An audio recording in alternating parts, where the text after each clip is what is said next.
चल गइल विदेश। गवना करइल हमके बोलइल चल गइल विदेश। कवना जन्म के बदला लिहला दिहला हमके कलेश। याद पिया तोहर सतावे कि रतियों में नींद न आवे।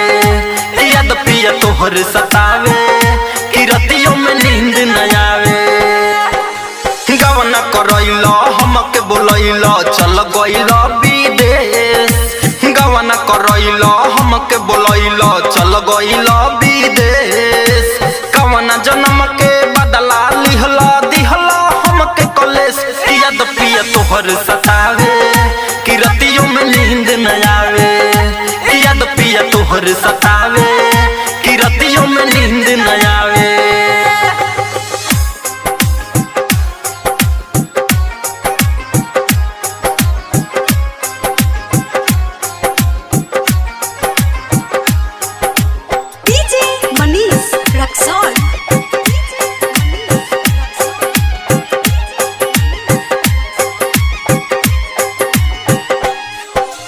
जब से गइल फोन मन पहिल याद पिया तोहरा वेला।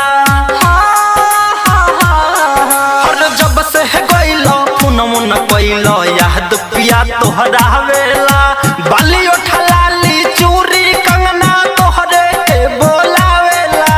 तोहरे याद में हो तोहरे याद में लागे सैया निकल जाई पारन। याद पिया तोहर सतावे कि रतियों में नींद न आवे। याद पिया तोहर सतावे कि रतियों में नींद न आवे।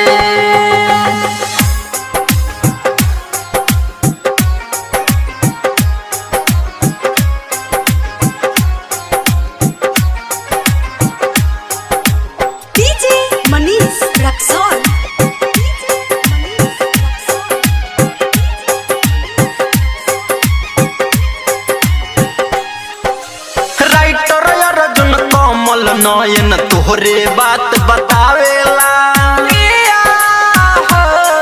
अरे राइटर अर्जुन कमल नयन तोहरे बात बतावेला। अरुण दीवाना पिया सोनी खनो नहीं भावेला। बिरह वियोग में दीपक बबुआ कहे आके धरेलो बिरहन के भेष। याद पिया तोहर सतावे कि रतिया में नींद न आवे। याद पिया तोहर सतावे।